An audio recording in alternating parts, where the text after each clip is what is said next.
Bab 1501. Masuk desa secara diam-diam, jangan tembak. Saya mengerti, sepertinya saya mengerti.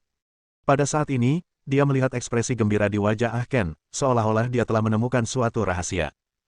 Apa yang kamu mengerti? Ye Feng juga penasaran. Ada tanda di keempat sisi lempengan batu ini, dan jumlahnya berbeda-beda. Ah Ken buru-buru menjelaskan kepada semua orang. Ye Feng berjalan mendekat sambil membawa senternya, dan memang, ia menemukan 4 lubang kecil di tepi lempengan batu.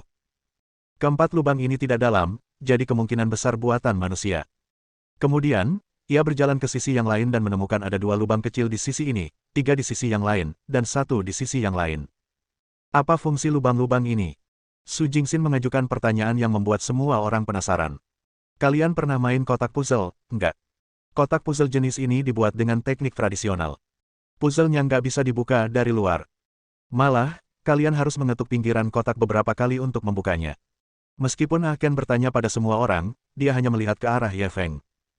Dia hanya peduli dengan pendapat Ye Feng, yang lain tidak penting.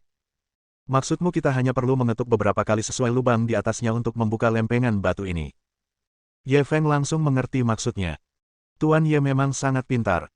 Ah Ken tak kuasa menahan diri untuk tidak mengacungkan jempol. Lalu apa yang kita tunggu? Karena kita sudah menemukan cara untuk membukanya, ayo kita cepat melakukannya. Ye Feng melihat bahwa pria ini tidak lupa menyanjungnya saat ini, dia tidak bisa menahan diri untuk tidak memelototinya. Ah Ken tersenyum malu. Lalu, ia mengambil sekop loyang dan berjalan mendekat. Berdasarkan jumlah lubang kecil yang ditandai di setiap sisinya, ia mengetuk lempengan batu itu dengan keras. Peng peng, peng peng. Saat dia mengetuk, hati semua orang menjadi gelisah. Mereka semua menantikan saat ketika prasasti batu itu terbuka. Akan tetapi, saat Ah Ken selesai mengetuk, pemandangan terbukanya lempengan batu itu tidak tampak. Lempengan batu itu tetap tidak bergerak. Itu tidak benar. Bagaimana mungkin? Ah Ken langsung kebingungan. Ia memanggil keempat anggota tim Serigala Langit untuk membantu mendorong lempengan batu itu. Sayangnya, itu tetap sia-sia. Segala sesuatunya tampaknya kembali ke titik awal. Aku senang tanpa alasan. Fuma Jianwu tak kuasa menahan diri untuk mengejeknya. Tiba-tiba, ia merasa kata-katanya datang di waktu yang salah. Ia takut itu akan melukai harga diri Ah Ken. Dia buru-buru meliriknya dan menyadari bahwa Ah Ken sedang mengerutkan kening dan berpikir keras, jadi dia tidak menyadari kata-katanya. Namun, Fuma Jianwu masih menyalahkan dirinya sendiri. Ia sudah tamat. Ia terlalu tenggelam dalam karakternya dan tanpa sadar, ia telah menggunakan nada Zhuang Xiaoqiao.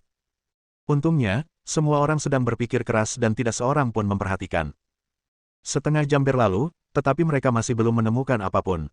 Bahkan Raja Pencuri pun tidak dapat memikirkan cara untuk membukanya, apalagi yang lain.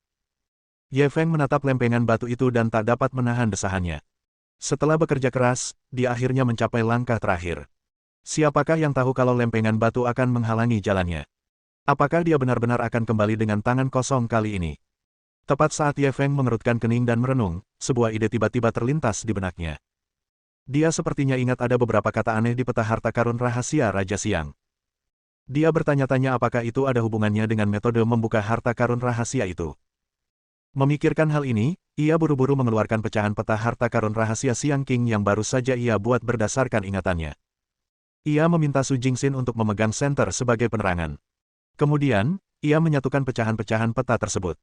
Semua orang menatapnya dengan rasa ingin tahu, tidak tahu apa yang akan dilakukannya. Ah Ken juga datang saat ini. Ini peta harta karun rahasia Raja Siang yang lengkap. Di peta ini, ada 4 kata kecil di atas, bawah, kiri, dan kanan. Ye Feng mengira itu adalah petunjuk arah, jadi dia tidak terlalu memperhatikannya. Tak ada jalan lain sekarang. Ia hanya bisa menemukan jawabannya dari sini. Menurutmu apa arti kata-kata di atasnya? Ye Feng menatap Ah Ken dengan penuh harap. Ah Ken mendekat untuk melihat. Kelihatannya seperti kata-kata, tapi aku tidak mengenalinya. Ye Feng memutar matanya. Kau pikir aku tidak tahu kalau ini kata-kata? Dia tidak bisa mengandalkan Ah Ken, jadi dia hanya bisa membiarkan yang lain bergantian mengidentifikasi kata-kata. Lan Xingyue dan Fuma Jianwu menggelengkan kepala satu persatu. Keempat anggota tim Serigala Langit hampir buta huruf dan mengatakan bahwa mereka tidak dapat mengenali kata-kata tersebut. Ketika Su Jingxin membaca kata-kata itu, dia tiba-tiba berkata, itu ditulis dalam bahasa Chu dari periode negara-negara berperang. Mata Ye Feng berbinar. Kamu bisa membaca bahasa Chu? Su Jingxin menyelipkan rambutnya ke belakang telinga. Sejak aku tahu kau akan memasuki harta rahasia Raja Siang, kupikir kau mungkin perlu tahu aksara kuno Chu. Aku pernah belajar dengan seorang ahli bahasa kuno, tapi aku hanya bisa mengenali beberapa kata sederhana. Kok kamu bisa secerdas itu? Membawamu ikut adalah pilihan yang tepat. Ye Feng sangat gembira, jika bukan karena ada orang lain di sampingnya, dia pasti sudah memeluk Su Jingxin dan menciumnya. Untungnya, dia membawa Su Jingxin, bukan Zhuang Xiaoqiao. Kalau tidak, wanita itu pasti akan bertanya, kamu tanya aku harus tanya siapa? Wajah Su Jingxin sedikit memerah mendengar pujiannya. Untungnya, cahaya di sekitarnya agak redup, jadi seharusnya tidak ada seorang pun yang melihatnya, bukan? Kalau begitu cepat lihat. Apa isi kata-kata ini? Ye Feng buru-buru mendorong peta harta karun rahasia Raja Siang ke depannya. Su Jingxin menatap peta harta karun rahasia Raja Siang cukup lama. Kata-kata di atas adalah, naga yang bangga telah bertaubat, kata-kata di bawah adalah, atau melompat ke jurang, kata-kata di kiri adalah, jubah kuning beruntung, dan kata-kata di kanan adalah, tidak disalahkan, tidak terkenal. Setelah dia selesai berbicara, dia mengangkat kepalanya untuk melihat ke arah kerumunan dan menyadari bahwa semua orang sedang menatapnya dengan mulut ternganga. Kenapa kalian semua menatapku seperti itu? Su Jingxin merasa sedikit takut ketika dia ditatap oleh begitu banyak pasang mata. Apakah ini yang kamu maksud ketika kamu bilang kamu hanya bisa mengerti beberapa kata sederhana? Ken bertanya apa yang dipikirkan semua orang. Mampu mengenali begitu banyak kata hanya dengan mempelajarinya di menit terakhir, dia hanya bisa digambarkan sebagai seorang jenius, bukan? Su Jingxin hanya tersenyum dan tidak menjelaskan. Dia telah menjadi seorang jenius sejak dia muda dan sudah terbiasa dengan hal itu. Meskipun kita tahu arti kata-kata ini, apa artinya? Lan Xingyue mengajukan pertanyaan lain. Semua orang terdiam lagi. Tidak cukup hanya mengenali kata-kata ini. Mereka harus mencari tahu makna di balik kata-kata ini. Aku tahu. Kata-kata di atasnya semuanya berasal dari baris-baris di kitab perubahan. Baris atas dan bawah berasal dari heksagram Qian, dan baris kiri dan kanan berasal dari heksagram Kun. Fuma Jianwu tiba-tiba menyela pada saat ini, dia menatap Ye Feng dengan ekspresi puas seolah berkata, Tuan, pujilah aku. Ye Feng tersenyum palsu. Pamer. Siapa yang tidak tahu kalau ini ada di kitab perubahan? Kuncinya, apa makna di baliknya? Fuma Jianwu segera cemberut. Sudah cukup baginya untuk tahu bahwa baris-baris ini berasal dari kitab perubahan. Bagaimana mungkin dia tahu makna di baliknya? Tepat ketika semua orang melihat secercah harapan, mereka menghadapi masalah sulit lainnya yang harus dipecahkan. Bab 1502. Kamu tampaknya sangat berpengalaman. Sesaat kemudian. Saya mengerti. Ye Feng dan Su Jingxin berbicara hampir bersamaan. Kamu duluan. Su Jingxin dengan sopan memberi kesempatan pada Ye Feng untuk berbicara. Kenapa kau tidak memberitahuku? Akan kulihat apakah kita berpikiran sama. Ye Feng memberi isyarat sopan. Bisakah kalian berdua berhenti bicara teka-teki? Apa arti kata-kata ini? Ken benar-benar tidak tahan melihat mereka berdua saling beradu. Ia benar-benar cemas. Su Jingxin tidak lagi merendah dan memberikan jawabannya, bagian atas seharusnya, 3, bagian bawah seharusnya, 5, bagian kiri seharusnya, 1, dan bagian kanan seharusnya, 2. Bagaimana kau tahu? Ken menatap Su Jingxin dengan tatapan kosong, seolah-olah sedang menatap dewa. Lan Xingyue, Fuma Jianwu, dan keempat anggota pasukan serigala langit lainnya memiliki ekspresi yang sama. Hanya Ye Feng yang tersenyum, dia memikirkan hal yang sama dengan Su Jingxin. Biar Ye Feng yang menjelaskan. Su Jingxin tak tahan dengan tatapan tajam semua orang. Ia lebih cocok berada di balik layar dan menjadi penasihat wanita. Ye Feng hanya bisa menerima bola yang ditendangnya dan terus menjelaskan kepada penonton. Sederhana sekali, pertobatan naga yang sombong adalah 9 dan 6, melompat ke jurang adalah 9 dan 4, jubah kuning yang beruntung adalah 6 dan 5, dan tidak ada celaan, tidak ada ketenaran adalah 6 dan 4. 9 dikurangi 6 sama dengan 3, 9 dikurangi 4 sama dengan 5, 6 dikurangi 5 sama dengan 1, dan 6 dikurangi 4 sama dengan 2. Jadi, keempat angka itu adalah 3, 5, 1, dan 2. Semua orang tercengang dengan apa yang mereka dengar. Rasanya seperti sedang mendengarkan buku surgawi. Setelah sekian lama, Ken tak kuasa menahan diri untuk bertanya, lalu kenapa berkurang? Bukannya bertambah. Pertanyaan bagus. Pertanyaan ini telah mengungkap tingkat pendidikanmu. Ye Feng menggoda sebelum melanjutkan. Bagi orang-orang kuno, angka dimulai dari 1 dan berakhir di 9. Jadi, itu hanya bisa berarti pengurangan, bukan penambahan. Tentu saja, jika aku salah, tidak bisakah aku menambahkannya lagi? Ketika Ken mendengar kalimat pertama Ye Feng, ia mengira Ye Feng sedang memujinya. Namun, Ketika mendengar dua kalimat terakhir, ia menyadari bahwa ia sedang menghinanya. Ia langsung terdiam. Dengan kata lain, angka-angka ini terkait dengan aktivasi prasasti batu ini. Lan Xingyue akhirnya mengerti dan bahkan lebih terkejut. Jika bukan karena Ye Feng dan Su Jingxin, dua orang aneh ini, bahkan jika mereka membawa peta harta karun rahasia Raja Siang, mereka tidak akan memikirkan kemungkinan ini. Sungguh, membandingkan orang akan membuat seseorang sangat marah. Ayo kita coba. Tidak ada cara lain sekarang. Ye Feng menyimpan peta harta karun rahasia Raja Siang, merasa tak berdaya. Siapakah yang mengira setelah menemukan harta karun, mereka akan terhalang di luar, tidak bisa masuk. Jika hal itu sampai tersiar, orang-orang akan menertawakannya. Aku akan melakukannya. Ahken mengambil misi terlebih dahulu dan hendak mengambil sekop loyang untuk mengetuk lempengan batu lagi. Kembalilah, tahukah kamu berapa kali kamu harus mengetuk? Ye Feng buru-buru memanggilnya kembali. Bukankah peta itu menunjukkan 3, 5, 1, 2? Ahken menggaruk kepalanya dan menatap Ye Feng dengan bingung. Lalu apa arti lubang-lubang kecil di lempengan batu itu? Apakah demi terlihat bagus? Ye Feng merasa raja pencuri yang biasanya cerdas ini sepertinya telah kehilangan kecerdasannya. Oh, aku mengerti. Kurangi angka di prasasti batu dengan angka di peta, iya. Mata Ahken langsung berbinar, merasa telah menemukan jawaban yang benar. Kali ini, menambah. Su Jingxin hanya bisa mengingatkannya tanpa daya. Bukankah kamu baru saja mengurangi angkanya? Kok sekarang jadi bertambah? Ahken menggaruk kepalanya, merasa sel-sel otaknya mulai habis. Omong kosong. Angka di peta itu 3, 5, 1, 2, sedangkan angka di lempengan batu itu 4, 2, 3, 1. Kalau dikurangi, pasti angkanya negatif. Mau ku beritahu yang mana yang harus ku ketuk? Tanya Ye Feng dengan nada kesal. Ahken benar-benar kacau. Baiklah, baiklah. Aku sudah benar-benar bingung. Kalau begitu, beritahu aku cara mengetuk. Aku akan mendengarkanmu, oke. Ye Feng menghela napas, dia hanya bisa memberi instruksi secara pribadi, ketuk 7 kali di sisi selatan. Ahken mengidentifikasi arahnya, lalu berjalan mendekat dan mengetuk tepian sebanyak 7 kali dengan sekop loyang. Ketuk 3 kali di sisi barat. Ketuk 7 kali di sisi utara. Ketuk 4 kali di sisi timur. Ahken mengikuti instruksi Ye Feng dan mengetuk keempat sisi lempengan batu. Ketika selesai, semua orang menahan napas dan menatap lempengan batu itu. Namun lempengan batu itu tetap tidak bergerak. Gagal lagi. Hati semua orang mencelos, dan mereka merasakan kekalahan yang amat dalam. Namun, pada saat ini, lempengan batu itu tiba-tiba bergetar. Kemudian, ia mulai tenggelam sedikit demi sedikit. Semua orang terkejut dan bingung. Ye Feng hanya ragu sejenak, lalu mengambil ranselnya dan bergegas maju. Ikuti aku. Lalu, dia melompat ke lempengan batu terlebih dahulu. Baru kemudian yang lain bereaksi. Mereka buru-buru mengambil peralatan mereka dan melompat ke lempengan batu. Sial, ini ajaib banget. Ini mungkin lift tertua, kan? Saat lempengan batu itu terus jatuh, semua orang menjadi semakin terkejut. Ini dibangun lebih dari 2000 tahun yang lalu, dan masih bisa diaktifkan. Ini benar-benar hasil karya yang luar biasa. Bahkan Su Jingxin pun tak dapat menahan diri untuk tidak mendesah. Konon, teknik mekanisme keluarga Mo sangat kuat pada masa itu. Kita tidak boleh meremehkan orang-orang kuno.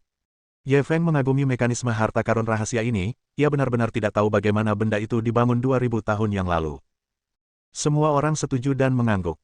Lempengan batu itu jatuh lebih dari 10 meter sebelum berhenti. Di depan semua orang, sebuah lubang yang dalam setinggi sekitar 2 meter muncul. Di dalam gelap gulita, hembusan angin dingin berhembus melewati pintu masuk gua, menyebabkan semua orang tanpa sadar menggigil. Semua orang menyalakan senter mereka dan menyinarinya ke dalam.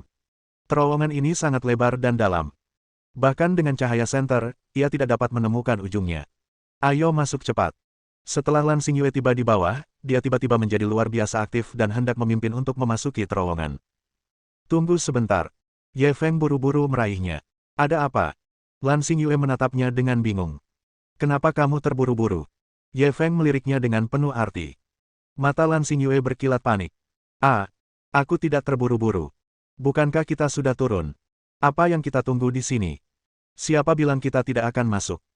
Tapi, kamu harus hati-hati, atau kamu akan mati tanpa tempat pemakaman. Ye Feng berkata sambil mengambil seekor ayam jantan dari Fuma Jianwu, dia melepaskan tali yang melilit kaki ayam dan melemparkannya ke dalam terowongan. Gu. Ayam jantan itu diam di tempatnya sejenak sebelum berjalan memasuki terowongan. Apa ini? Fuma Jianwu menatap Ye Feng dengan bingung. Tak seorang pun pernah datang ke sini selama lebih dari 2000 tahun.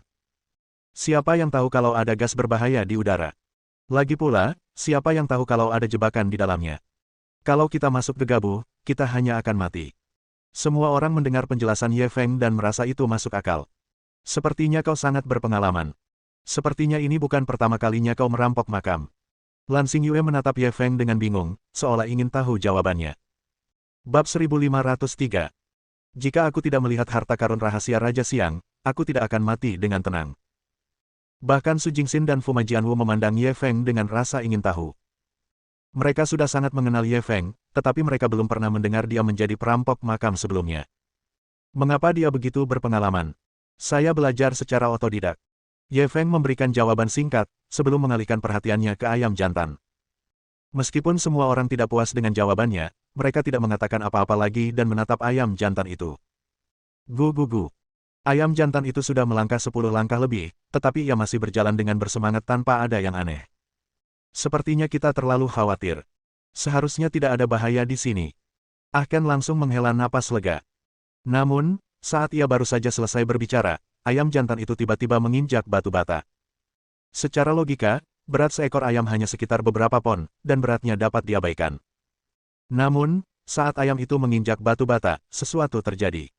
Batu bata itu tiba-tiba terbalik, dan ayam itu langsung jatuh dan menghilang. Batu bata itu segera kembali ke keadaan semula, seolah-olah tidak terjadi apa-apa. Semua orang tercengang melihat pemandangan ini. Sial, bukankah ini terlalu mengerikan? Ahken menggigil, dia menatap Ye Feng dengan tatapan kosong. Lan Xingyue begitu ketakutan hingga wajah cantiknya berubah pucat. Jika Ye Feng tidak menariknya kembali, dia pasti sudah terjatuh. Kalian lihat itu. Ada jebakan di mana-mana. Kalau tidak hati-hati, kita bisa mati di sini. Kita ada 9 orang yang masuk. Aku tidak mau pergi tanpa satu orang pun. Mengerti. Ye Feng menatap semua orang dengan serius. Dipahami. Semua orang menjawab serempak. Terlihat semua orang ketakutan dengan pemandangan tadi. Ekspresi semua orang tidak terlalu baik. Ye Feng hanya bisa membuka mulut untuk meredakan suasana. Tapi jangan terlalu takut, selama semua orang mendengarkan perintahku, aku jamin tidak akan ada korban. Meskipun mereka mendapatkan janjinya, ekspresi semua orang tidak membaik sama sekali. Perangkap-perangkap ini terlalu tersembunyi. Selama ada kesalahan, mereka mungkin mati tanpa tempat penguburan. Dalam situasi seperti itu, tidak ada jaminan yang dapat diandalkan. Tuan, Ye Feng, kurasa kita harus kembali. Ini terlalu menakutkan. Aku belum cukup hidup. Fu Majianwu adalah orang pertama yang mundur. Sebelum Ye Feng sempat bicara, Lan Xingyue yang pertama kali membantah. Kita sudah di sini. Kalau kita tidak masuk dan menjelajah, bukankah kita akan membuang-buang waktu? Ye Feng meliriknya dalam-dalam. Bukankah kamu bilang kamu tidak tertarik dengan tempat seperti itu? Ekspresi tak wajar terpancar di wajah Lan Xingyue. Ia tertawa canggung dan berkata, sebelumnya aku tidak tertarik, tapi sekarang aku tiba-tiba merasa ini cukup menarik. Ye Feng tersenyum. Karena menurutmu ini menarik, ayo kita pergi dan mencari jalan untuk semua orang. Ah! Lan Xingyue panik. Banyak jebakan di sini. Kalau kita tidak hati-hati, kita bisa celaka. Kau ingin terus menjelajah, tapi takut bahaya. Apa maksudmu? Apa kau ingin orang lain mempertaruhkan nyawa mereka untuk mencari jalan, lalu kau mengikuti mereka? Ye Feng tanpa ampun mengungkapkan pikirannya. Aku tidak mengatakan itu. Aku hanya berpikir. Lan Xingyue terdiam. Jangan khawatir. Aku sudah bilang, selama kau mengikuti perintahku, aku jamin kau tidak akan berada dalam bahaya. Ye Feng berkata sambil menunjuk terowongan. Lihat, di terowongan ini, ada 3 batu bata di setiap baris. Setidaknya 1 dari 3 batu bata itu tidak memiliki mekanisme. Jika kita berdua berpegangan tangan dan berjalan perlahan, siapapun yang berada dalam bahaya, orang lain dapat dengan cepat menyelamatkan mereka. Dia menceritakan rencananya pada Lan Xingyue. Sebenarnya, dia khawatir meninggalkan Lan Xingyue bersama Su Jingxin dan yang lainnya. Setidaknya untuk saat ini, identitasnya masih sangat mencurigakan. Dia hanya bisa merasa tenang jika bom waktu seperti itu selalu ada di bawah hidungnya. Karena dia sudah bicara begitu banyak, Lan Xingyue tahu dia tidak bisa menghindarinya, jadi dia hanya bisa mengangguk tak berdaya. Baiklah kalau begitu. Kamu jalan di depan, aku di belakang untuk memastikan keselamatanmu. Kamu hanya perlu mengujinya dengan lembut menggunakan kakimu setiap saat. Ye Feng memegang tangannya dan mengajarinya cara menyelidiki. Lan Xingyue mendengarkan dengan sabar dan tidak punya pilihan selain setuju. Keduanya berpegangan tangan dan bersiap memasuki terowongan. Ye Feng, hati-hati. Su Jingxin mengingatkannya dengan cemas. Jangan khawatir, aku tidak akan beristirahat dengan tenang sampai aku melihat harta rahasia Raja Siang. Ye Feng berbalik dan bercanda. Apa maksudmu beristirahat dengan tenang? Omong kosong apa yang kau bicarakan? Fuma Jianwu memarahinya dengan kesal. Kalian benar-benar percaya tahayul. Jangan khawatir, aku akan baik-baik saja. Ye Feng tersenyum meyakinkan mereka sebelum berjalan maju bersama Lan Xingyue. Lan Xingyue pertama-tama menggunakan kakinya untuk menguji 3 bata di baris pertama. Bata kiri dan kanan memiliki mekanisme lipat, dan hanya bata di tengah yang kokoh. Keduanya menginjak batu bata itu pada saat yang bersamaan. Batu bata kapur itu panjangnya sekitar 80 meter dan lebarnya 50 cm. Meskipun cukup untuk 2 orang berdiri berdekatan, jaraknya sangat dekat. Mereka bahkan bisa merasakan suhu tubuh satu sama lain. Lan Xingyue merasa sedikit canggung dan tidak dapat menahan diri untuk tidak memutar tubuhnya. Jangan bergerak. Apa kau tidak tahu seberapa besar bokongmu? Apa kau mencoba menjebakku? Ye Feng tak kuasa menahan diri untuk tidak memarahi. Wajah cantik Lan Xingyue langsung memerah. Kalau dia digoda seperti ini di luar, dia pasti akan langsung bertengkar dengannya. Namun, karena nyawanya dipertaruhkan, ia tak peduli lagi. Ia mulai menguji baris kedua batu bata hijau. Kali ini, 2 batu bata di kiri dan tengah memiliki perangkap, sedangkan yang di kanan padat. Keduanya melompat ke batu bata satu demi satu. Begitu saja, mereka berdua terus menyelidiki dan tak lama kemudian tibalah mereka di tempat ayam jago itu terjatuh. Ayam jantan itu telah mengorbankan hidupnya untuk menyingkirkan satu jawaban yang salah bagi mereka. Hal itu menyelamatkan mereka dari kesulitan menguji bata ini. Mereka hanya perlu menyingkirkan satu jawaban yang salah dari 2 bata lainnya. Su Jingxin, Fuma Jianwu, Ken, dan yang lainnya semuanya berkeringat untuk mereka berdua. Ekspresi mereka bahkan lebih serius daripada kedua pencari jalan itu. Untungnya, tidak ada bahaya di sepanjang jalan. Terowongan ini panjangnya sekitar 20 meter, dan seiring Ye Feng dan Lan Xingyue memperoleh lebih banyak pengalaman, mereka berjalan semakin cepat. Tak lama kemudian, mereka sampai di akhir. Namun, deretan bata terakhir sedikit lebih besar daripada bata lainnya. Lebarnya setidaknya 2 meter, dan akan sulit untuk melewatinya dalam satu langkah. Lan Xingyue tidak punya pilihan selain terus menguji batu bata tersebut. 2 batu bata di kiri dan tengah mulai bergoyang dengan sentuhan ringan ujung kakinya. Jelas sekali ada mekanisme putar. Lan Xingyue tersenyum. Berdasarkan pengalamannya sebelumnya, bagian yang tepat itu kokoh. Oleh karena itu, dia tidak menyelidiki lebih jauh dan langsung menginjaknya. Bab 1504. Berpura-pura, terus berpura-pura. Hati-hati. Saat dia melangkah keluar, Ye Feng merasakan bahaya tetapi sudah terlambat. Lan Xingyue sudah menginjaknya. Batu bata itu langsung terbalik dan tubuhnya pun segera terjatuh. Ah! Lan Xingyue menjerit, tetapi dia tidak bisa lagi mengendalikan tubuhnya. Ye Feng terkejut, dia terseret ke depan karena tenggelamnya dia dan hampir terjatuh juga. Untungnya, pada saat-saat terakhir, kekuatan di bawah kakinya meledak dan dia memakukan dirinya dengan kuat ke batu bata. Pada saat yang sama, dia menarik kuat pergelangan tangannya dan akhirnya menghentikan Lan Xingyue agar tidak jatuh. Lan Xingyue menghela napas lega dan melihat ke bawah. Dasar lubang itu ditutupi dengan pisau tajam. Jika seseorang terjatuh, mereka akan mati. Dia langsung merasakan kulit kepalanya mati rasa melihat pisau tajam tersebut. Kalau bukan karena Ye Feng yang menahannya, dia pasti sudah menjadi mayat. Apakah kamu baik-baik saja? Ye Feng menarik Lan Xingyue keluar dari terowongan dan bertanya dengan khawatir. Aku tidak apa-apa. Wajah cantik Lan Xingyue pucat pasi karena ketakutan, dan tubuhnya masih gemetar. Jelas sekali ia benar-benar ketakutan. Kedua tangannya mencengkeram Ye Feng erat-erat, seakan-akan dia tengah memegang sedotan penyelamat. Ye Feng menatapnya, itu benar-benar penampakan seorang gadis kecil yang ketakutan. Dia tidak dapat memastikan sejenak apakah dia benar-benar ketakutan atau hanya berpura-pura. Ia bahkan curiga kalau tadi dia sengaja menginjak mekanisme itu untuk menyeretnya turun dan dikubur bersamanya. Meskipun agak tidak masuk akal untuk berpikir seperti itu. Akan tetapi, dia tidak pernah pelit dalam berspekulasi mengenai niat musuh dengan kebencian yang besar. Dengan kegilaan organisasi misterius itu, mereka pasti akan melakukan apa saja untuk melenyapkannya. Dia harus berhati-hati. Pada saat yang sama, Su Jingxin dan yang lainnya akhirnya menghela napas lega. Pada saat itu, jantung mereka berdebar kencang, mereka mengira Ye Feng juga terjatuh. Mereka tidak peduli dengan hidup atau mati Lan Xingyue, mereka hanya peduli dengan keselamatan Ye Feng. Untungnya, pada akhirnya itu hanyalah alarm palsu. Ye Feng, hati-hati. Kalau tidak bisa, mundur saja. Fuma Jianwu buru-buru berteriak pada Ye Feng, suaranya bergetar. Ye Feng berbalik dan melambaikan tangan kepada mereka. Jangan khawatir, semuanya baik-baik saja.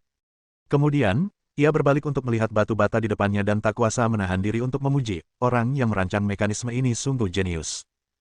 Ia benar-benar memanfaatkan mentalitas lumpuh orang-orang untuk memasang semua mekanisme di deretan batu bata terakhir. Lan Xingyue mengangguk setuju. Ya, aku hanya berpikir karena kebiasaan. Aku merasa salah satu dari 3 batu bata di depanku pasti padat, jadi aku tidak terlalu memikirkannya. Kalau bukan karenamu, aku mungkin sudah mati. Saat dia mengatakan ini, dia menatap Ye Feng dengan emosi yang rumit. Bukannya kau mungkin sudah mati. Kau pasti sudah mati. Apa kau pikir kau kebal? Kalau kau jatuh ke sana, apa kau masih bisa bertahan? Nada bicara Ye Feng penuh dengan celaan. Namun, entah kenapa, Lan Xingyue menikmati nada mencelanya. Ia kurang lebih seorang masokis. Kenapa kau menatapku seperti itu? Jangan bilang kau jatuh cinta padaku karena aku menyelamatkanmu.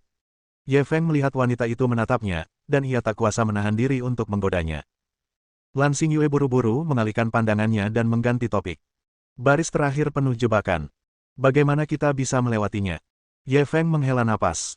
Apa lagi yang bisa kita lakukan? Kita hanya bisa melompati. Batu bata itu lebarnya setidaknya 2 meter. Aku khawatir tidak akan mudah untuk melompatinya. Sebelum Lan Xingyue selesai berbicara, Ye Feng melompati batu bata selebar 2 meter dan mendarat di platform batu di seberangnya. Bukankah aku sudah sampai? Ayo. Ye Feng berdiri di hadapannya sambil tersenyum dan melambaikan tangan. Lan Xingyue tersenyum getir. Sayangnya aku tidak bisa melompatinya. Baiklah, aku akan kembali menjemputmu. Setelah Ye Feng selesai berbicara, dia melompat ke batu bata tempat dia berdiri. Secara normal, setelah melompat sejauh itu, tubuh seseorang pasti akan terdorong ke depan oleh inersia. Namun kaki Ye Feng bagaikan paku, terpaku kuat pada batu bata, dia tidak bergerak sedikitpun. Lan Xingyue tercengang. Fisikmu sungguh luar biasa. Bukan apa-apa. Asal kamu punya kaki. Ye Feng sangat rendah hati, ia memunggunginya. Naiklah. Hah. Lan Xingyue tidak mengerti maksudnya. Berbaringlah telentang, aku akan menggendongmu dan melompatimu. Ini, bisakah kamu melompati sambil digendong seseorang? Lan Xingyue ragu-ragu. Melompat sejauh 2 meter dengan seseorang di punggungnya sedikit berlebihan. Ayo kita coba. Paling-paling, kita akan jatuh ke dalam perangkap bersama dan mati bersama. Ye Feng tak lupa bercanda kali ini. Namun, Lan Xingyue sama sekali tidak bisa tersenyum. Ia masih ragu-ragu di tempat. Cepatlah, mereka masih menunggu di belakang kita. Jangan buang waktu terlalu banyak. Ye Feng hanya bisa mendesaknya. Lan Xingyue tidak punya pilihan selain berbaring telentang. Ah! Ye Feng sengaja berpura-pura kehilangan pijakan dan terjatuh, membuat Lan Xingyue ketakutan hingga dia berteriak lagi. Saat dia berteriak, Ye Feng sudah melompatinya. Ketika mendarat di tanah, ia masih syok. Ia menepuk Ye Feng dengan marah. Kau mau menakutiku sampai mati. Ye Feng melihat ekspresi paniknya, tetapi dia mencibir dalam hatinya. Dia terus berpura-pura. Jika itu adalah orang yang telah mengalami modifikasi genetik, bukankah mudah baginya untuk melompati batu bata selebar 2 meter? Bagaimana dia bisa begitu takut? Singkatnya, penampilan Lan Xingyue saat ini semuanya palsu di matanya. Keduanya berhasil melewati terowongan dan membuka jalan bagi orang-orang di belakang mereka. Su Jingxin dan yang lainnya juga mulai melewati terowongan.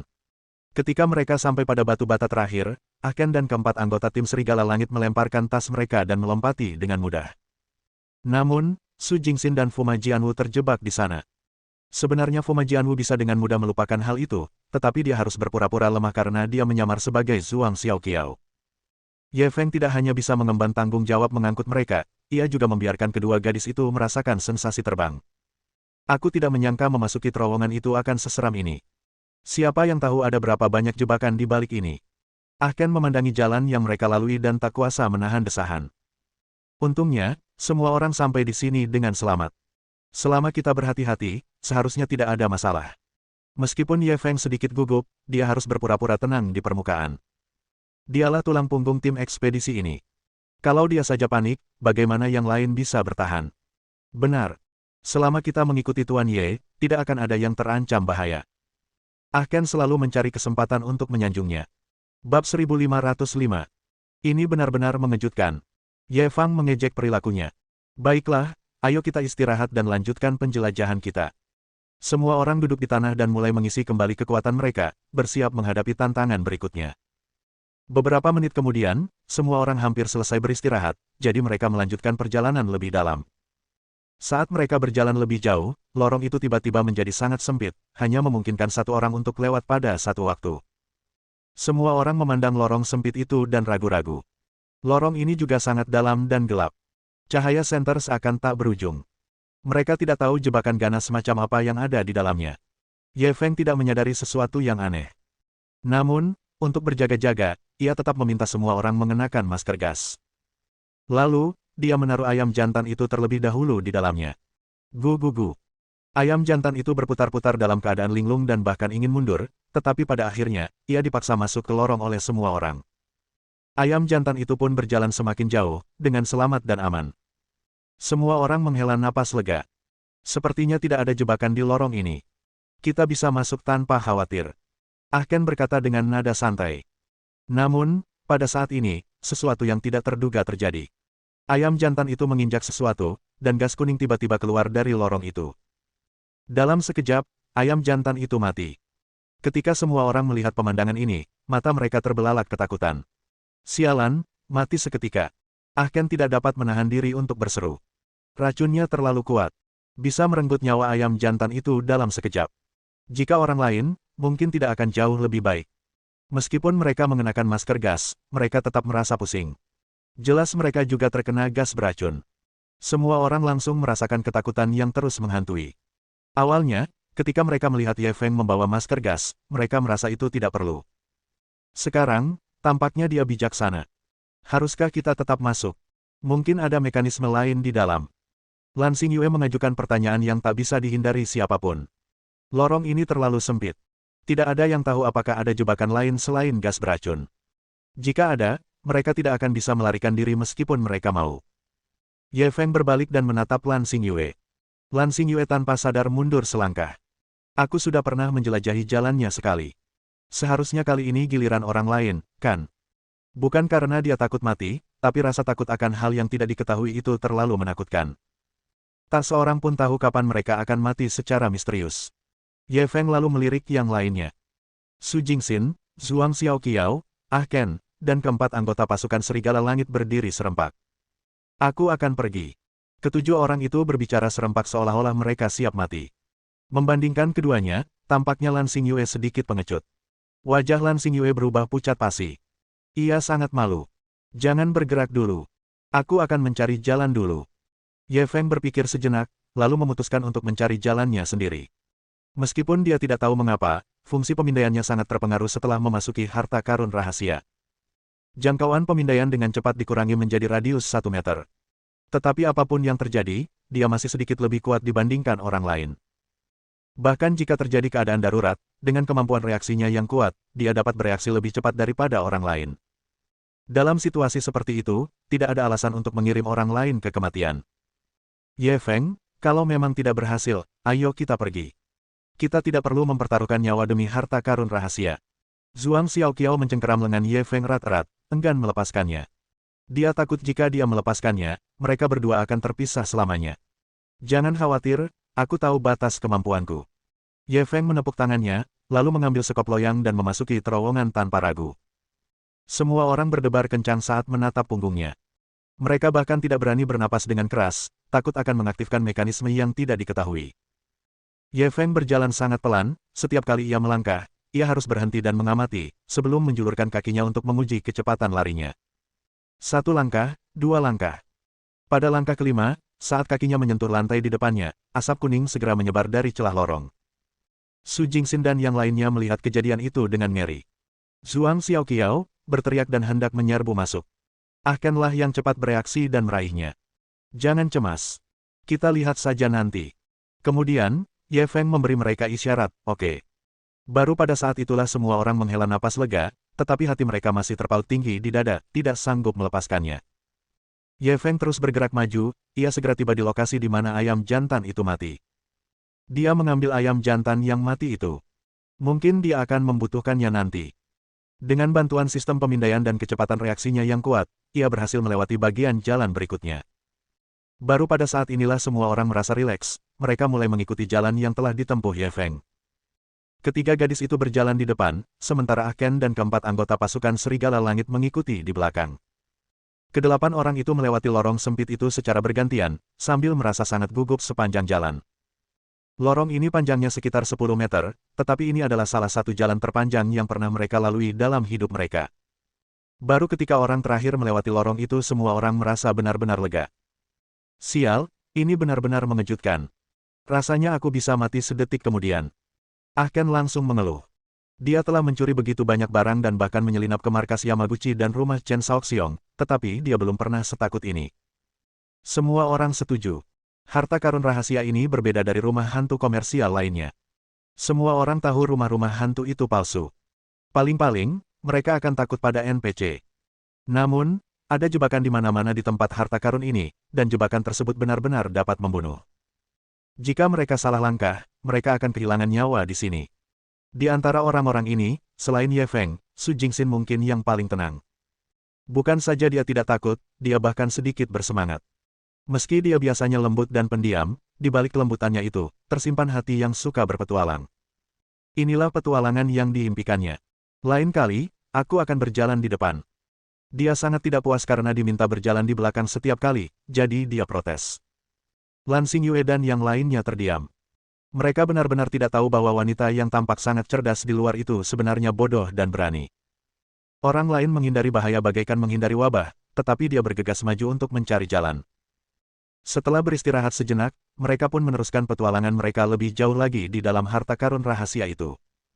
Setelah melewati lorong sempit ini dan berjalan maju sebentar, lorong lain muncul di depan semua orang. Terowongan ini sangat lebar, sekitar 3 meter, dan tingginya tidak kurang dari 3 meter. Seluruhnya terbuat dari batu bata. Bab 1506. Makhluk jahat mana yang mendesain perangkap ini? Seharusnya tidak ada mekanisme di terowongan ini, kan? Diam. Ah Ken hendak mengatakan sesuatu ketika ia disela oleh Ye Feng. Sialan kau, kalau berani bicara lagi, aku akan langsung melemparmu ke dalam perangkap untuk mengujinya. 2 kali pertama, orang ini bilang tidak ada mekanisme dan langsung mendapat verifikasi balik. Dia benar-benar pembawa sial. Yang lainnya mengangguk setuju dan melotot ke arah Ah Ken. Ah Ken buru-buru mengecilkan lehernya dan tidak berani mengatakan apapun lagi. Ye Feng mengamati sejenak dan tiba-tiba melemparkan ayam mati itu ke lorong. Tiup, tiup, tiup. Saat ayam itu mendarat, anak panah yang tak terhitung jumlahnya tiba-tiba melesat keluar dari kedua dinding. Tubuh ayam yang mati itu langsung dipenuhi anak panah. Semua orang terkejut dan buru-buru mundur. Sial, apa ini harus seseram ini? Ah Ken menatap anak panah di tanah dengan mulut ternganga. Wajahnya sudah pucat pasi karena ketakutan. Yang lainnya tidak jauh lebih baik. Tahap ketiga ini bahkan lebih mengerikan daripada 2 tahap sebelumnya. Jika mereka tidak hati-hati, mereka mungkin akan tertusuk ribuan anak panah. Kali ini, kita benar-benar menemui jalan buntu. Bagaimana kita bisa melewatinya? Lan Xingyue juga tampak ketakutan. Jika dia masuk dengan gegabah tadi, dia takut akan berakhir seperti ayam itu. Kita benar-benar tidak punya pilihan kali ini, Ye Feng, ayo mundur. Zhuang Xiaoqiao menepuk dadanya dan mulai mundur lagi. Meskipun Su Jingxin tidak mengatakan apa-apa, alisnya berkerut erat. Sekalipun dia sangat pintar, dia tidak punya pilihan lain. Namun Ye Feng tetap diam, dia hanya memperhatikan jalannya pertandingan dengan seksama. Setelah berpikir sejenak, dia membuka ranselnya dan mengeluarkan penggaris pencari naga yang tidak berguna, lalu melemparkannya ke lorong. Tiup, tiup, tiup. Adegan lain lagi, anak panah beterbangan bertubi-tubi. Suara gerakannya membuat kulit kepala semua orang mati rasa. Namun, itu belum semuanya.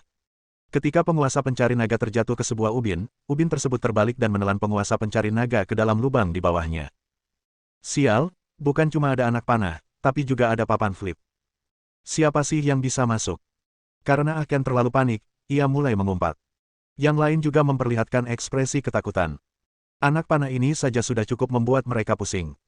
Ditambah lagi dengan papan flip di tanah, ini sungguh luar biasa sulitnya.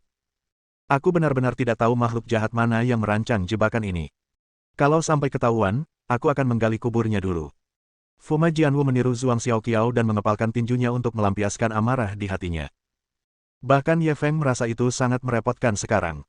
Di bawah mekanisme ganda anak panah dan papan flip, kesulitan melewati lorong ini lebih dari 10 kali lipat. Namun, ia tidak berhenti. Ia terus melemparkan beberapa alat lagi. Setiap kali, alat-alat itu memicu mekanisme panah dan sesekali memicu beberapa papan flip. Ya Tuhan, kenapa rasanya panah-panah ini tak berujung, seru Fuma Jianwu lagi. Seharusnya ada alat pengisian ulang otomatis di belakang. Setelah setiap tembakan, anak panah akan terisi ulang secara otomatis. Saya khawatir anak panah itu tidak akan habis dalam waktu singkat. Su Jingxin bisa menebak secara kasar prinsip di balik mekanisme itu, tetapi ia tidak berdaya. Sial, sudah lebih dari 2000 tahun dan mekanismenya masih belum rusak. Ini luar biasa. Ahken lebih mengkhawatirkan masalah teknis. Bahkan beberapa senjata api modern mungkin akan rusak dan rusak setelah lebih dari 2000 tahun, kan? Namun Ye Feng tidak punya waktu untuk mempedulikan hal ini, dia melemparkan beberapa peralatan sebelumnya, bukan untuk menguji stok anak panah, tetapi untuk mengamati posisi busur silang tersebut. Setelah mengamati sejenak, dia akhirnya melihat dengan jelas bahwa ada total 8 busur silang di lorong ini, semuanya tersembunyi di dalam mekanisme kecil. Masalahnya adalah jika mereka tidak menghancurkan busur silang ini, anak panah akan terus keluar. Akan tetapi, jika ia ingin menghancurkan busur silang tersebut, ia harus memasuki lorong tersebut. Memasuki lorong itu akan sangat berbahaya. Haruskah dia mundur saat menghadapi kesulitan atau menghadapinya secara langsung? Ini tentu saja merupakan pilihan yang sulit.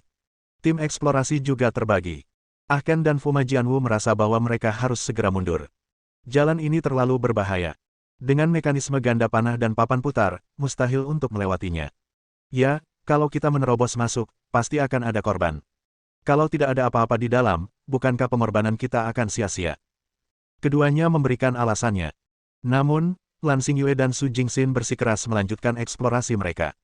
Kita sudah sejauh ini. Kalau kita mundur sekarang, bukankah semua usaha kita sebelumnya akan sia-sia? Aku tidak bisa menerima ini. Ketika Anda menghadapi kesulitan, Anda harus menyelesaikannya, bukan melarikan diri. Saya percaya bahwa solusi terbaik dapat ditemukan untuk setiap masalah yang sulit. Adapun keempat anggota pasukan Serigala Langit, mereka tidak mengemukakan pendapat apapun. Bagi mereka, pendapat Ye Feng adalah pendapat mereka. Kini, ada 2 suara untuk mundur, 2 suara untuk melanjutkan, dan 4 suara untuk abstain. Keputusan kembali ke tangan Ye Feng. Semua mata tertuju pada wajahnya, menunggu dia membuat keputusan akhir. Ye Feng ragu sejenak. Harus dikatakan bahwa apa yang mereka katakan masuk akal. Mereka tidak tahu apa isi harta rahasia Raja Siang. Kalau di dalamnya ada harta karun, ya sudahlah. Akan tetapi, jika tidak ada apa-apa di dalamnya, apakah pantas bagi mereka untuk membayar harga semahal itu untuk masuk? Akan tetapi, dia sedikit enggan untuk pergi begitu saja. Dia telah berusaha keras untuk mengumpulkan peta harta karun rahasia Raja Siang, dan sekarang dia telah memasuki kedalaman harta karun rahasia itu, dia akan segera mendapatkan jawaban terakhir. Jika mereka takut dengan kesulitan di depan mereka dan mundur karena panik, itu akan menjadi hal yang menggelikan. Saya telah memutuskan untuk melanjutkan misi. Ye Feng berpikir sejenak dan membuat keputusan akhir. Mendengar keputusan Ye Feng, Su Jingxin dan Lan Xingyue tentu saja senang. Adapun Ahken dan Zhuang Xiaoqiao, mereka mendesah tak berdaya tetapi tidak terus membujuknya.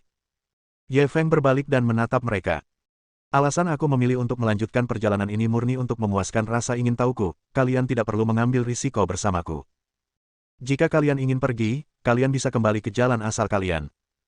Mendengar ucapan Zhuang Xiaoqiao, ia sedikit kesal. Tuan, Ye Feng, bukankah Zhuang Xiaoqiao meremehkanku? Apa aku ini orang yang tidak setia? Ahken juga mengangguk. Tuan Ye, karena kita sudah bersama, tentu saja kita harus maju dan mundur bersama. Karena Anda memilih untuk terus maju, maka saya, Ahken, bukanlah orang yang akan meninggalkan rekan satu tim saya. Saya juga memilih untuk terus maju. Setelah Ye Feng menerima tanggapan mereka, dia merasa bersyukur. Sayangnya, pada saat ini, Ahken tiba-tiba mengganti topik pembicaraan. Apa yang malang? Ye Feng penasaran. Aku, Ahken, adalah raja pencuri di kasino. Jika aku mati dengan tenang di tempat seperti itu, aku akan sangat sedih. Tuan Ye akan ditemani setidaknya 3 hantu perempuan, sementara aku hanyalah hantu yang kesepian. Kata-kata Ahken langsung menarik tatapan marah dari Su Jingxin, Lan Xingyue, dan Zhuang Xiaoqiao. Bab 1507. Keberatan ditolak. Ini adalah perintah. Siapa yang kau panggil hantu perempuan? Siapa yang ingin menemaninya? Jangan mengatakan hal-hal yang sial. Ahken diserang 3 orang, dan ia langsung meminta bantuan Ye Feng.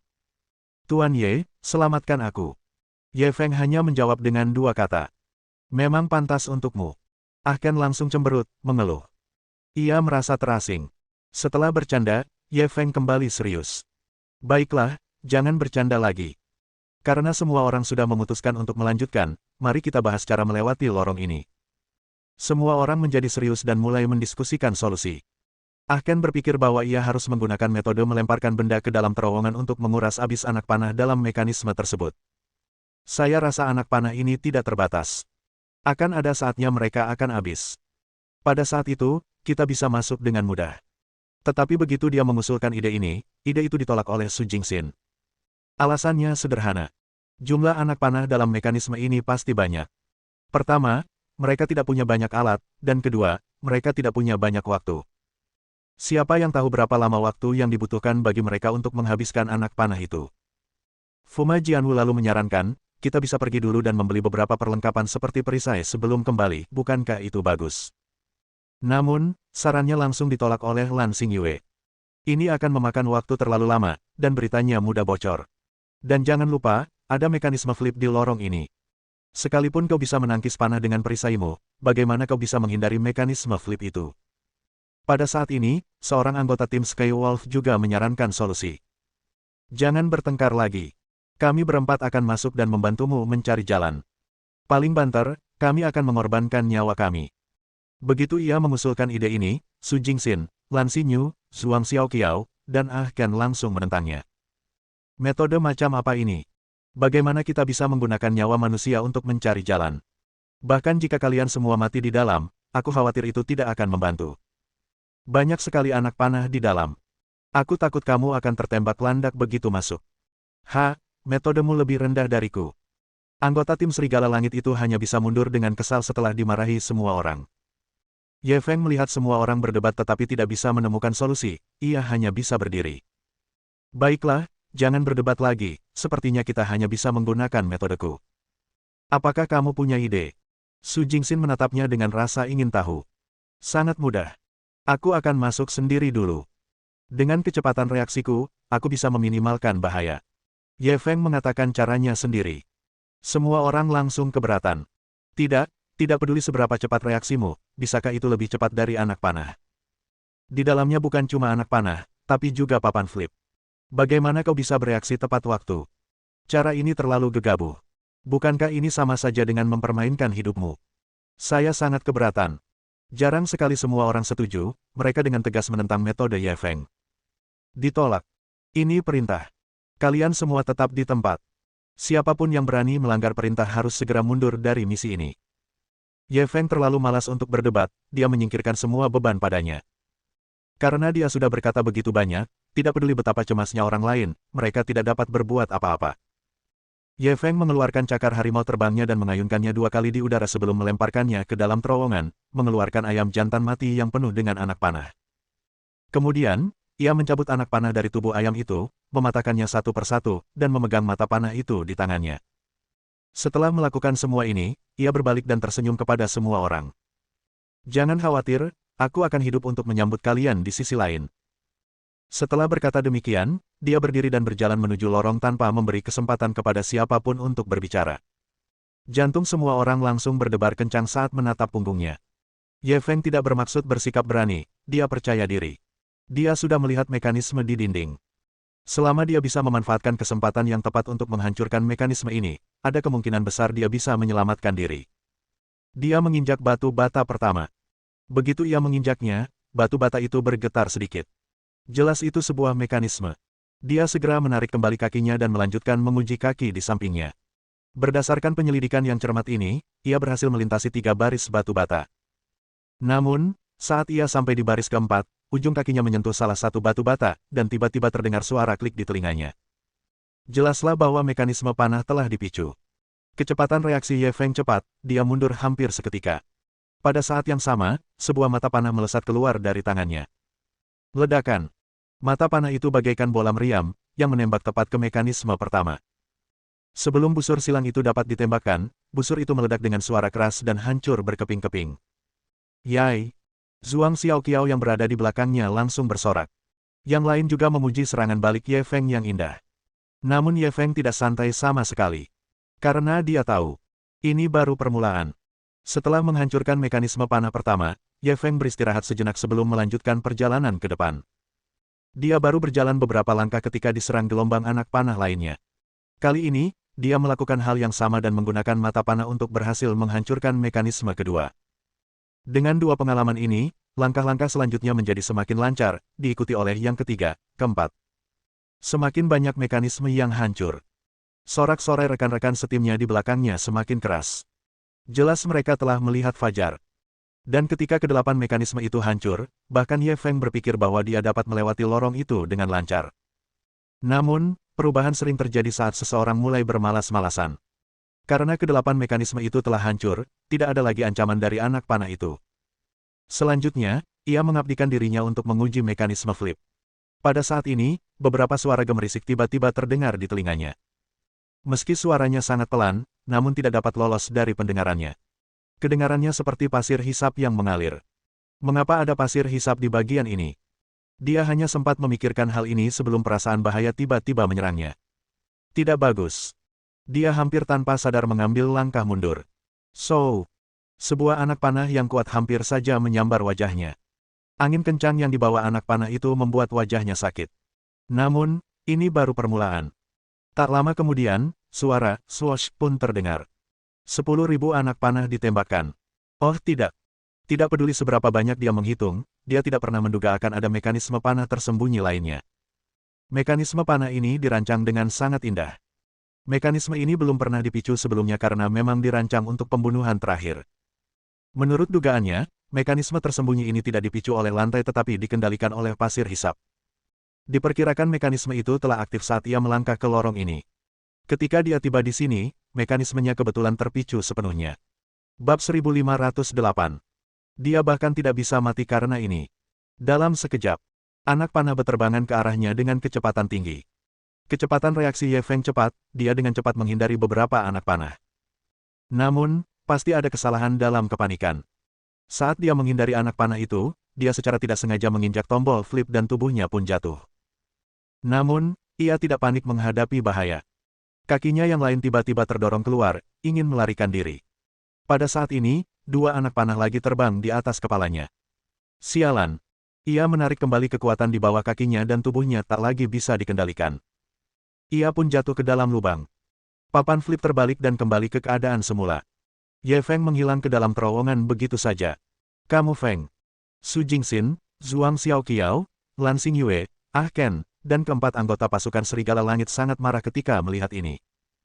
Mereka ingin segera masuk dan menyelamatkan Ye Feng, tetapi saat ini, anak panah berhamburan ke segala arah, dan menyerbu masuk tidak ada bedanya dengan bunuh diri. Terlebih lagi, ada banyak sekali pisau tajam di dasar lubang. Begitu seseorang jatuh ke dalamnya, mereka akan langsung mati. Mereka tidak berani membayangkan konsekuensinya. Zhuang Xiaoqiao ambruk di lantai, matanya tak bernyawa saat dia menatap ke tempat Ye Feng menghilang. Kenangan saat-saat bersama gurunya berkelebat dalam benaknya, dan air mata mengalir di wajahnya tanpa suara. Pada saat ini, dia tidak ingin berpura-pura menjadi orang lain. Dia hanya ingin kembali menjadi Fuma Jianwu yang dicintai gurunya, berada di sisi gurunya. Guru, apakah engkau tidak menginginkanku lagi? Apakah aku tidak patuh? Aku tidak akan pernah membuat Tuan marah lagi. Tolong jangan tinggalkan aku, oke? Su Jingxin juga merasa pusing saat ini, dan tidak mudah baginya untuk berdiri. Sampai saat ini, dia tidak percaya bahwa Ye Feng dalam masalah. Adegan ini datang terlalu tiba-tiba dan dia tidak diberi waktu untuk bersiap. Tidak, dia pasti baik-baik saja. Orang ini selalu maha kuasa. Dia tidak akan pernah mati begitu tenang. Dia seorang pahlawan, bagaimana mungkin dia mati di tempat yang tak bernama? Ah Ken juga berdiri di sana dalam keadaan linglung, pikirannya kosong. Meskipun dia tidak berinteraksi lama dengan Ye Feng, dia telah lama ditaklukkan oleh kekuatannya. Pada awalnya, dia memang diancam oleh Ye Feng, dia tidak punya pilihan selain berpura-pura sopan. Akan tetapi, semakin sering ia berinteraksi dengan pria itu, ia perlahan-lahan yakin dengan kekuatannya yang dahsyat dan keberaniannya yang luar biasa. Ia yakin dengan meneladani pemuda tersebut, pasti akan mampu menciptakan prestasi-prestasi hebat. Namun, ini baru permulaan. Apakah akan segera berakhir? Lan Xingyue juga menatap kosong ke arah lorong, merasakan berbagai emosi. Terutama saat dia memikirkan bagaimana dia telah menyelamatkan hidupnya pada saat kritis ketika dia melewati lorong pertama. Namun kini, ia telah mati di bawah mekanisme flip. Kontras yang kuat ini membuatnya tak mampu bereaksi sejenak. Sementara itu, keempat anggota pasukan Serigala Langit sudah mulai panik. Mereka telah memperlakukan Ye Feng sebagai tuan mereka, tetapi ketika keadaan sudah begini, mereka tidak dapat berbuat apa-apa, mereka hanya bisa menyaksikan tuan mereka meninggal. Mereka menyalahkan diri sendiri dan merasa sedih. Terlepas dari apakah mereka ingin mempercayainya atau tidak, kebenaran ada di depan mata mereka. Mereka hanya bisa menyaksikan Ye Feng jatuh ke dalam perangkap. Ia tidak punya peluang untuk bertahan hidup. Untuk sesaat, tangisan dan jeritan memenuhi seluruh lorong. Tak lama kemudian, hujan anak panah akhirnya berhenti. Semua orang tidak sabar dan hendak menyerbu ke lorong. Sekalipun Ye Feng sudah mati, mereka harus menemukan cara untuk mengambil mayatnya, mereka tidak bisa membiarkannya tidur di sini selamanya. Akan tetapi, mereka baru berjalan 2 langkah ketika sebuah pemandangan yang benar-benar membuat semua orang tercengang tiba-tiba muncul. Papan flip yang dijatuhkan Ye Feng sebelumnya tiba-tiba bergerak 2 kali. Semua orang berhenti di tempat dan menatap papan flip. Lalu, tiba-tiba sebuah tangan terjulur dari celah papan flip, diikuti oleh jarum detik. Ye Feng, dia tidak mati. Su Jingxin menatap kedua tangan itu dan tak kuasa menahan diri untuk bergumam. Air mata yang sedari tadi ditahannya tiba-tiba mengalir deras dari matanya. Pada saat yang sama, sesosok tiba-tiba melompat keluar dari papan flip dan menuju ke batu bata di luar. Siapa lagi kalau bukan Ye Feng? Ye Feng, kamu baik-baik saja. Zhuang Xiaoqiao menutup mulutnya dengan tak percaya, menangis dan tertawa pada saat yang bersamaan. Hahaha, aku tahu Tuan Ye sudah ditakdirkan. Bagaimana mungkin dia mati semudah itu? Ah Ken tertawa terbahak-bahak. Meskipun Su Jingxin tidak mengatakan apa-apa, dia memperlihatkan senyum puas. Keempat anggota tim Skywolf saling berpelukan dan merayakan dengan meriah. Dia tidak akan mati bahkan setelah ini. Bukankah dia terlalu beruntung? Lan Xingyue juga tidak percaya. Dia baru saja terjatuh ke papan flip dan tahu betapa mengerikannya hal itu. Siapapun yang terjatuh tidak akan memiliki kesempatan untuk bertahan hidup. Namun, orang ini selamat. Ini sungguh sebuah keajaiban. Meski Ye Feng telah lolos dari kematian, dia tidak dapat menahan perasaan bahwa itu adalah sebuah kebetulan. Untungnya, ia terjatuh miring ke dalam lubang. Di saat kritis itu, ia menggunakan tangan dan kakinya untuk menopang dirinya di kedua dinding lubang. Saat itu, ujung bilah pisau berjarak kurang dari 10 cm dari tubuhnya. Jika dia melangkah lebih jauh, dia mungkin akan benar-benar ditusuk dengan lusinan lubang. Kemudian, dengan mengandalkan dukungan lengan dan kakinya, dia bergerak maju sedikit demi sedikit. Kalau dia terjatuh langsung, tidak mungkin dia bisa selamat. Ini mungkin saat yang paling dekat dengannya ketika menghadapi kematian. Tidak peduli seberapa banyak kekayaan dan kekuasaan yang Anda miliki, Anda akan menyadari bahwa semuanya hanyalah mimpi ketika kecelakaan terjadi. Hanya setelah mengalami kematian, seseorang tahu betapa baiknya hidup. Ia menekan rasa takut di hatinya dan melambaikan tangan kepada rekan-rekannya. Jangan khawatir, aku masih hidup. Harus dikatakan bahwa setelah berjalan melewati gerbang neraka, ketika dia melihat rekan satu timnya lagi, dia merasa lebih akrab dengan mereka. Bahkan Lan Xingyue, tersangka, tampak sedikit imut. Raja pencuri, kenapa kamu juga menangis? Zhuang Xiaoqiao menyeka air matanya sambil menatap Ah Ken yang menangis seperti orang bodoh. Hiks, hiks, hiks. Aku tidak menangis. Hanya saja angin dan pasirnya terlalu kencang dan mataku terasa kabur. Ah Ken menyeka air matanya dan tetap keras kepala. Rekan-rekan setimnya menangis dan tertawa, dan pemandangan itu sungguh memalukan. Ye Feng kemudian menenangkan emosinya dan melanjutkan menyelesaikan sisa perjalanannya. Mekanisme tersembunyi itu merupakan mekanisme sekali pakai, dan tidak menembakkan panah. Setelah itu, segalanya berjalan jauh lebih lancar. Dia berjalan sampai ke ujung lorong tanpa bahaya. Su Jingxin dan yang lainnya akhirnya merasa lega, mereka mulai mengikuti jalan yang Ye Feng telah mempertaruhkan nyawanya untuk dijelajahi demi mereka. Saat kedua belah pihak bertemu, Zhuang Xiaoqiao tidak mempedulikan hal lain dan bergegas ke pelukan Ye Feng. Tuan, Ye Feng, kau membuatku takut setengah mati tadi. Kupikir kau sudah mati. Kalau kau mati, aku juga tidak mau hidup. Meskipun yang lain tidak melakukan apa yang dia lakukan, ekspresi mereka penuh dengan kekhawatiran. Ye Feng merasa malu sekaligus tersentuh, dia membiarkan Zhuang Xiaoqiao memeluknya sebentar sebelum mengingatkannya dengan lembut, sudah cukup, ada begitu banyak orang yang menonton. Zhuang Xiaoqiao tersenyum di sela-sela air matanya, tetapi ia masih menggenggam erat tangan pria itu dan enggan melepaskannya. Seolah-olah ia takut jika ia melepaskannya, pria itu akan menghilang. Bab 1509. Haruskah kita masuk atau tidak? Ye Feng hanya bisa membiarkannya memeluknya, lalu berbalik memandang yang lain. Maaf membuat semua orang khawatir, tapi untungnya, nyaris saja, semua orang selamat. Saat Tuan Ye jatuh, hatiku hampir hancur. Aku tak sabar untuk segera datang dan menyelamatkanmu, bahkan jika aku harus ditembak mati. Ah Ken juga menatap Ye Feng dengan penuh kasih sayang. Hehe, lalu kenapa kamu tidak bergegas sekarang? Ye Feng langsung bertanya padanya. Yah, aku sedih sekali sampai-sampai aku tidak punya tenaga untuk berjalan.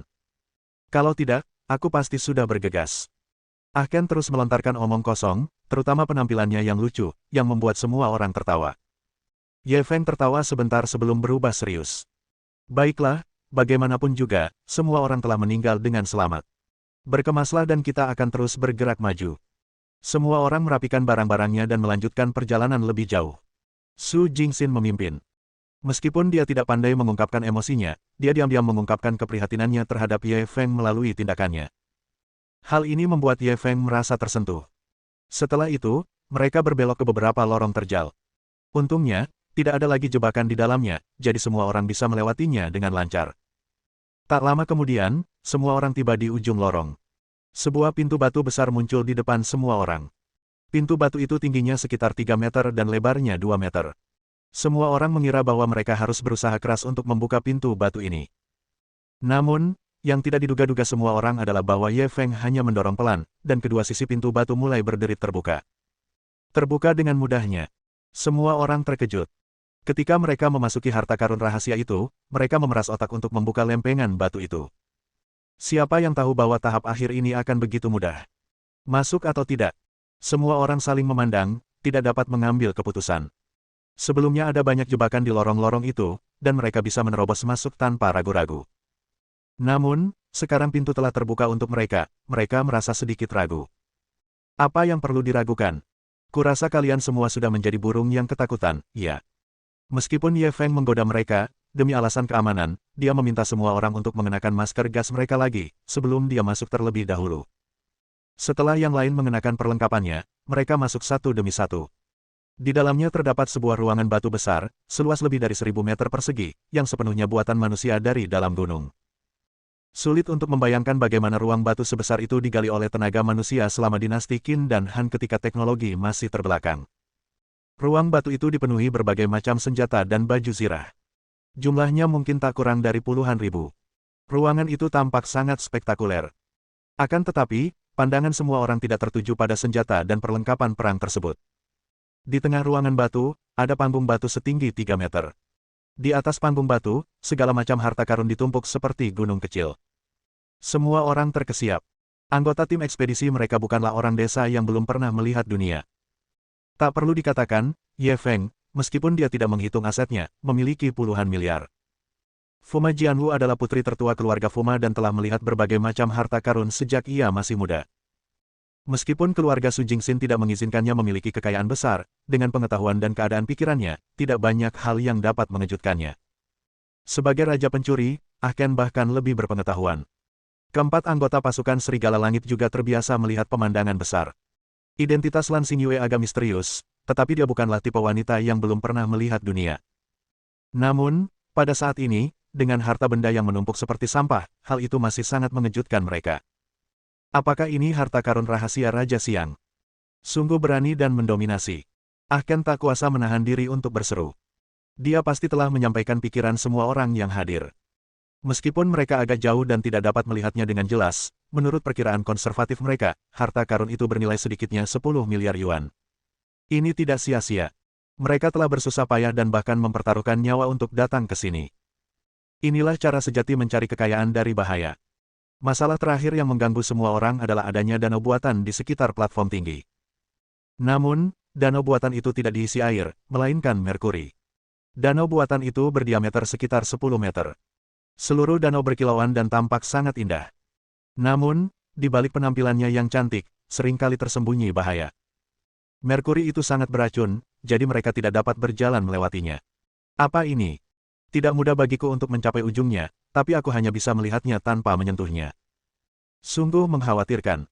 Ah Ken tak kuasa menahan diri untuk mengeluh. Su Jingxin dan Fuma Jianwu baik-baik saja. Lagi pula, mereka datang bukan untuk harta karun ini. Tujuan Su Jingxin adalah menjelajah, dan tujuan ini telah tercapai. Sisanya berada di luar jangkauan perhatiannya. Fuma Jianwu awalnya ada di sini bersama Ye Feng, dia hanya peduli apakah tuannya senang atau tidak, dia tidak tertarik dengan harta karun ini. Namun, napas Lan Xingyue sedikit memburu. Ia menatap harta karun itu, dan tak seorang pun tahu apa yang dipikirkannya. Ye Feng memperhatikan ekspresinya dan mencibir dalam hatinya. Dia tidak dapat menahannya lagi. Apakah kamu punya ide? Lan Xingyue tiba-tiba berbalik dan bertanya pada Ye Feng. Apa yang bisa kulakukan? Kolam Merkuri ini sangat besar. Kalau kita tidak bisa terbang, apalagi yang bisa kita lakukan? Ye Feng sudah punya ide, dia hanya ingin melihat reaksinya. Ekspresi Lan Xingyue semakin cemas. Ia bahkan mencoba melangkah ke kolam Merkuri beberapa kali, tetapi ia tetap tahu untung ruginya, jadi ia akhirnya menarik kakinya. Ketika Ye Feng melihat pemandangan ini, dia yakin ada sesuatu yang salah dengan wanita ini. Bahkan Ah Ken, si penggila uang, tidak sabar Lan Xingyue, meskipun ia sangat bernafsu terhadap harta karun. Lagi pula, dia selalu bersikap seolah-olah tidak peduli dengan uang, tetapi sekarang dia begitu tidak sabaran. Semua kepura-puraannya terbongkar. Kamu terlihat sangat cemas. Ye Feng menatap Lan Xingyue, dan senyum tipis muncul di wajahnya. Lan Xingyue menatapnya dan langsung panik. Kau tak perlu menjelaskannya. Aku sudah tahu. Ye Feng maju 2 langkah dan berdiri di depannya, memberikan tekanan tak terlihat. Tepat saat Lan Xingyue hampir mati lemas, bibir Ye Feng melengkung. Jadi, kau juga seorang yang sedikit serakah. Kau menyamar dengan sangat baik sebelumnya. Lan Xingyue hanya merasa tekanan di sekitarnya telah mereda. Lalu ia menghela napas panjang lega. Haha, benar juga. Kau benar-benar bisa melihatku. Aku memang orang yang rakus uang. Ye Feng tersenyum, lalu menunjuk ke platform tinggi di kolam Merkuri. Sebenarnya, sangat mudah untuk sampai ke sana. Lan Xinyu sudah tenang. Ia bertanya dengan tenang, oh. Apa kau punya cara? Bab 1510. Apakah ini harta karun rahasia Raja Siang? Lihat aku. Ye Feng tersenyum padanya dan mengeluarkan Flying Tiger Claw dari tasnya. Setelah menatap platform itu sejenak, dia tiba-tiba mengayunkan Flying Tiger Claw di tangannya. Cakar harimau itu, sambil menyeret rantai panjangnya, terbang menuju panggung tinggi. Kaca. Cakar harimau itu dengan tepat mencengkeram dinding batu di panggung tinggi. Ye Feng menariknya kuat-kuat. Setelah memastikan cakar harimau itu terpasang dengan kuat, ia berbalik dan tersenyum kepada semua orang. Kalau aku jatuh ke kolam, aku khawatir aku harus bergantung padamu seumur hidupku. Meski semua orang tahu dia bercanda, mereka tidak bisa tidak merasa sedikit khawatir. Apakah metode ini bisa diandalkan? Kalau sampai jatuh, tidak akan bagus. Kita pikirkan cara lain saja. Ini terlalu berbahaya. Tuan Ye, bagaimana kalau saya pergi dulu? Ye Feng, bisakah kau tidak memaksakan diri? Semua orang mencoba membujuknya. Namun Ye Feng mengabaikan mereka, dia melompat dan terbang di atas kolam Merkuri. Pada saat itu, jantung Su Jingxin, Fuma Jianwu, dan yang lainnya berdebar kencang. Untungnya, Ye Feng berhasil mencapai platform tinggi dengan selamat, dia memanjat seperti monyet dan segera mencapai platform tinggi. Ia tidak langsung melihat harta karun itu. Sebaliknya, ia membetulkan rantai dan mengayunkan ujung lainnya ke belakang. Dengan peragaannya, semua orang mulai mengikuti perintah dan meraih rantai untuk menyeberangi kolam Merkuri. Dan Ye Feng bertanggung jawab menyeret mereka. Tak lama kemudian, 9 anggota tim ekspedisi menaiki platform. Pada saat ini, tumpukan harta karun sudah dekat. Ah Ken tidak sabar untuk maju, matanya dipenuhi keterkejutan. Di antara harta karun ini, yang paling banyak adalah artefak perunggu, diikuti oleh sejumlah besar artefak giok, emas dan perak, dan sejumlah besar koin hidung semut. Ya Tuhan, apakah ini harta rahasia Raja Siang? Bahkan Zhuang Xiaoqiao tidak dapat menahan diri untuk berseru. Ye Feng mengambil kuali perunggu yang diukir indah. Kuali ini berbentuk persegi, panjang dan lebarnya sekitar 1 kaki, dan ada ukiran naga yang tampak seperti aslinya di sekelilingnya. Ia tak kuasa menahan diri untuk memuji, keahlian menempa kuali ini sungguh brilian. Di antara perkakas perunggu dari periode Prakin, kuali ini jelas bisa dianggap sebagai yang terbaik. Berapa harganya? Ah Ken tidak peduli dengan keahlian menempanya. Dia hanya peduli dengan harganya. Ini sudah dianggap sebagai peninggalan budaya setingkat harta nasional. Sulit untuk menilainya dengan harga pasti. Kalau saya harus memberi harga, seharusnya setidaknya 500 juta. Su Jingxin tiba-tiba menyela. Ya ampun, seru Ah Ken lantang, yang ini saja nilainya lebih dari 500 juta yuan. Lalu berapa harga semua harta ini? Ye Feng memperkirakannya dan tak kuasa menahan desahan. Kalau aku harus memberi harga, setidaknya 30 miliar. 30 miliar. Mulut Ah Ken sudah menganga lebar, dan raut wajahnya tampak tak percaya. Bukankah itu berarti Tuan Ye sudah kaya raya kali ini? Meskipun dia mencintai uang, dia tidak berani menginginkan kekayaan yang begitu besar. Su Jingxin dan Fu Majianwu juga tidak tertarik dengan hal ini. Keempat anggota tim Serigala Langit semuanya adalah bawahan Ye Feng, mereka mematuhi perintahnya. Adapun Lan Xingyue, dia dipekerjakan oleh Ye Feng, dia tidak memiliki hak apapun untuk membagi keuntungan. Dengan kata lain, kekayaan ini hanya milik Ye Feng. Suatu petualangan yang mengasyikkan namun tanpa bahaya sebenarnya dapat menghasilkan lebih dari 30 miliar. Apakah ada bisnis yang lebih menguntungkan di dunia ini? Saat perhatian semua orang terfokus pada harta karun itu, Lan Xingyue tiba-tiba mengulurkan tangan untuk mengambil kotak kayu di sudut. Kotak kayu itu berukuran sekitar 1 kaki persegi dan diukir dengan pola-pola yang sangat sederhana. Tidak diketahui apa isi di dalamnya. Ye Feng memperhatikan tindakannya, dia cepat-cepat berjalan dan mengambil kotak kayu di depannya. Jejak kemarahan melintas di wajah Lan Xingyue, tetapi dia segera menyembunyikannya dan mendapatkan kembali ekspresi tenangnya. Aku cuma penasaran. Kenapa ada kotak kayu di sini? Tidak apa-apa kalau dia tidak menjelaskan, tetapi penjelasan ini agak berlebihan dan terkesan disengaja. Ye Feng menatapnya dalam-dalam. Buka saja dan kau akan tahu. Namun, untuk berjaga-jaga jika ada mekanisme di dalam kotak itu, ia tetap meletakkan kotak kayu itu di tanah, lalu bergerak sedikit lebih jauh. Ia menggunakan sekop loyang untuk mengangkat tutup kotak itu. Papa. Kotaknya dibuka, dan tidak ada mekanisme di dalamnya. Baru pada saat itulah semua orang mengelilinginya. Lalu, dia melihat kuali perunggu kuno di dalam kotak itu. Ye Feng merasa kuali ini tampak familiar, sangat mirip dengan kuali Yuzu yang dibawanya kembali dari Jepang. Dia buru-buru mengeluarkan kuali dari kotak dan membalik-baliknya untuk memeriksanya dalam waktu yang lama. Kuali ini berbentuk persegi, panjang, lebar, dan tingginya sekitar 30 cm, dinding luarnya diukir dengan pola-pola kuno yang elegan. Hanya dengan sekali pandang, tempat itu memberikan kesan kuno dan terpencil. Di bagian bawah dinding bagian dalam kuali, 2 kata diukir dengan gaya yang sangat kuno. Ye Feng tidak dapat mengenali era di mana kata-kata ini ditulis, dia hanya bisa samar-samar mengenali kata-kata Yangsu. Kuali Yangsu. Ini kuali Yangsu.